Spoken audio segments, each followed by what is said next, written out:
Hi everyone, welcome back to my channel. So today I'm going to be talking you through the best and worst new beauty launches that I've been trying out recently. As always, I'm going to get started with the best things.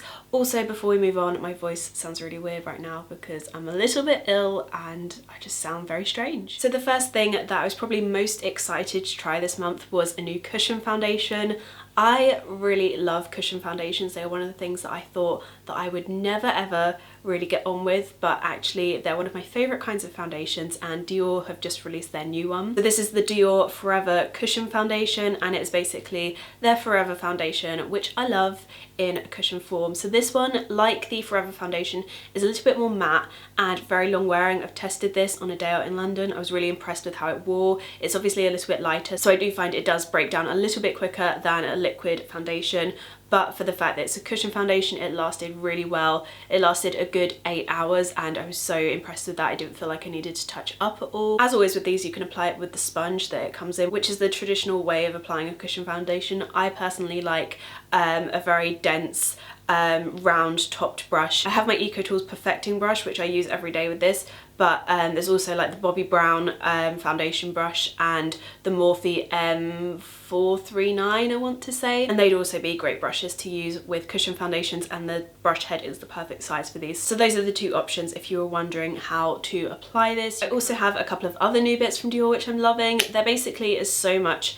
coming out from all of the luxury brands at the moment. I think from all brands, they're all releasing spring collections, but Dior, Chanel and YSL, they all released huge spring collections and I love them, and I'm still going through and testing all of those different collections because there is just so much. But these two little lip products from Dior I've really been loving using, and they're just really nice everyday basics, which is what I love about them so much. The first one, which is really super new, I don't think Dior have done anything like this before, is a lip scrub. It feels so lovely and doesn't feel too rough, and it gives your lips a really nice like tiny weeny little pink stain, and it's very natural rosy pink. It's nothing garish or anything like that. I can basically just notice it a tiny bit because my lips are very pale naturally, but it's a really effective scrub, and I've been using this every day before I put my makeup on, and I haven't had to deal with any dry lips or anything like that, so I've been super impressed. And it also smells incredible. Oh my god, it's gorgeous. It's very vanilla-y and sweet, and it's not too sickly. It's just a really lovely light scent, and I just think that it's gorgeous.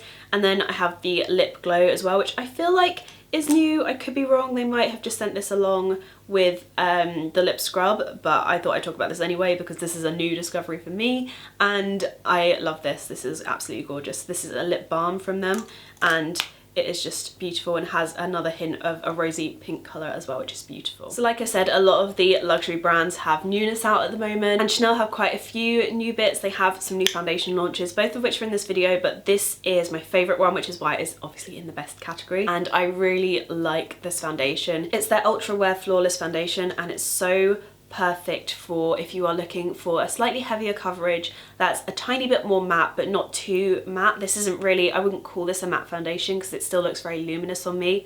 I would actually compare it to Giorgio Armani Luminous Silk in terms of coverage and finish. I'd say it maybe has a little bit more coverage actually, but this is just a lovely foundation. I used this for a couple of shoots that I've had recently, and it's just worked really, really well at giving me a really nice flawless complexion, and the makeup hasn't melted off or anything like that. It's really kept everything set in place. So I've been really impressed with this one, and because I have had more shoots and I've been filming a lot, I've been reaching for it a lot more than some of the other foundations. I've basically been alternating between this and the Dior Cushion Foundation depending on the coverage that I need.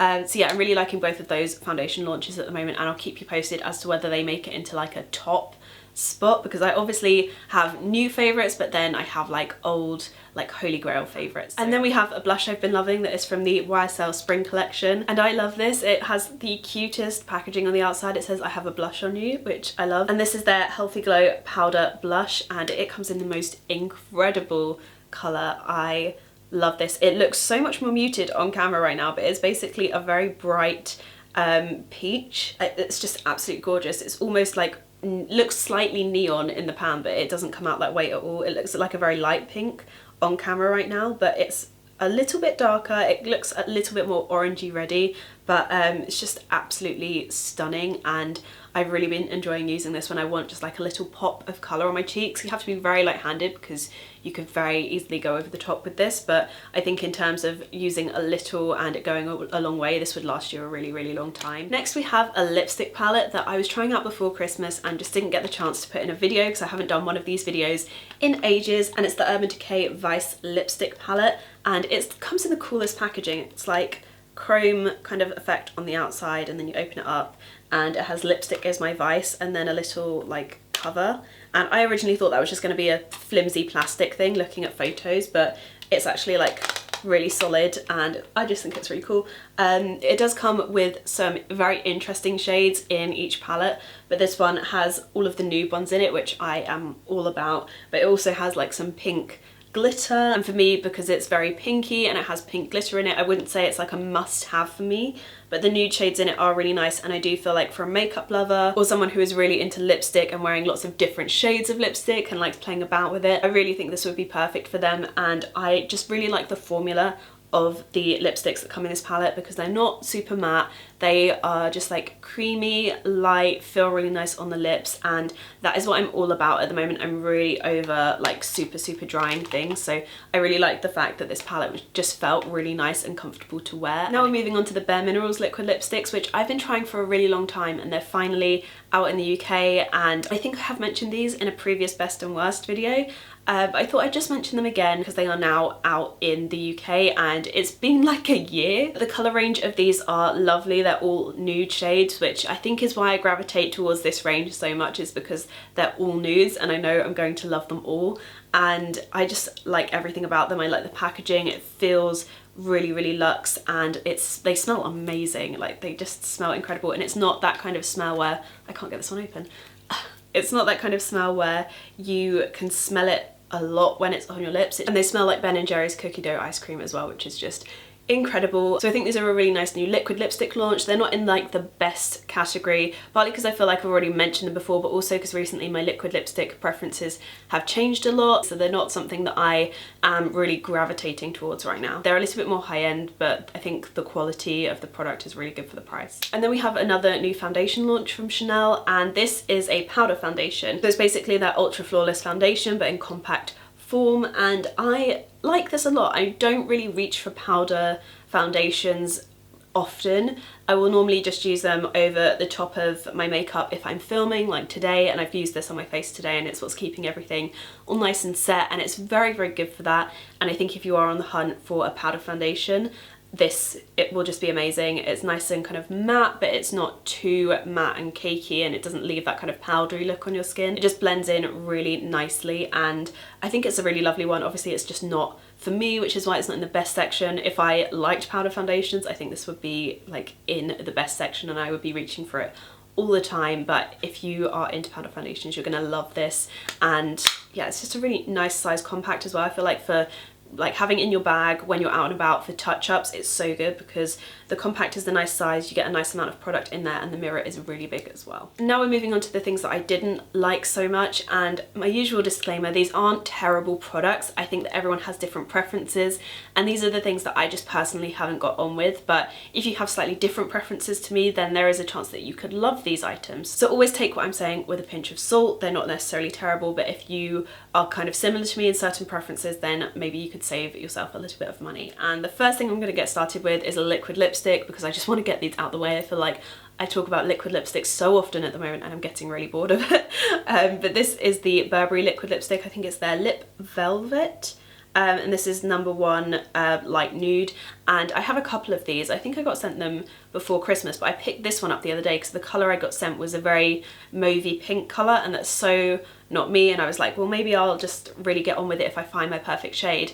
And this one's a little bit too light, and I was actually really disappointed in the colour range of these. I don't know if they're slowly rolling out more colours, but I was looking on Net-a-Porter, which is one of the places where you can buy Burberry beauty products, and there are about 4 or 5 shades on there, and it was just a little bit disappointing.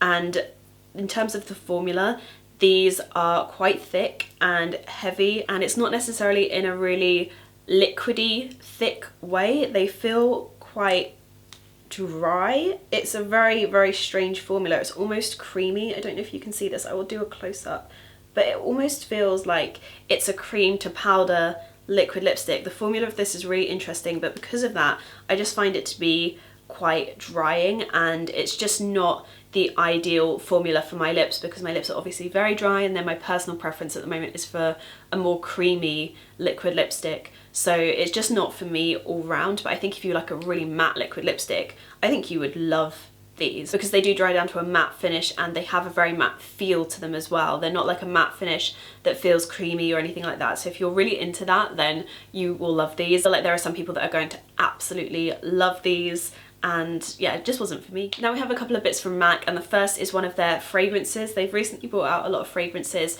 to mimic their lipsticks, which I think is such a cool idea. I haven't tried them all, so I'm not saying that I don't like all of them. I've only tried this one, and this one I really didn't like, and it's very unusual for me to really not like a fragrance and to want to wash it off as soon as I've sprayed it on, because I appreciate most fragrances whether they are my kind of thing or not, but this I really just couldn't get on with. And the problem I have with the smell of this one is actually the same problem that I have with the next item that I'm going to talk about from MAC, and that is that it basically smells like a drugstore lipstick. And I feel like some people might love that. Specifically, I think it smells like the Rimmel Only Matte lipsticks, which is fine if that's a lipstick and it's a drugstore lipstick and it's kind of their thing to smell like that, but I wouldn't want to necessarily have a fragrance that smells like that. It actually gives me a headache to smell it, so I'm not going to be smelling it anymore. It's kind of very fruity and sickly sweet, and I'm not loving this one. I'm interested to give some of the others a whirl to see if they are better, because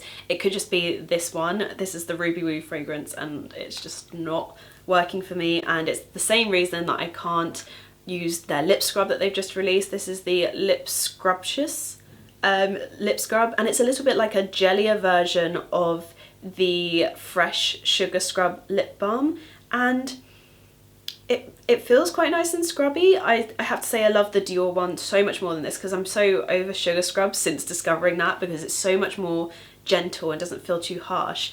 But it's the smell of this. It smells really similar to the Ruby Woo fragrance, except it has a bit more of a strawberry tinge to it, and I just feel like that really cheapens the product, and MAC isn't necessarily an affordable brand, so I just feel like I just really didn't like it. It does leave a peachy stain on the lips, which is quite nice, but like I said, it's quite harsh and it smells so bad. I can't believe how many liquid lipsticks were released this month.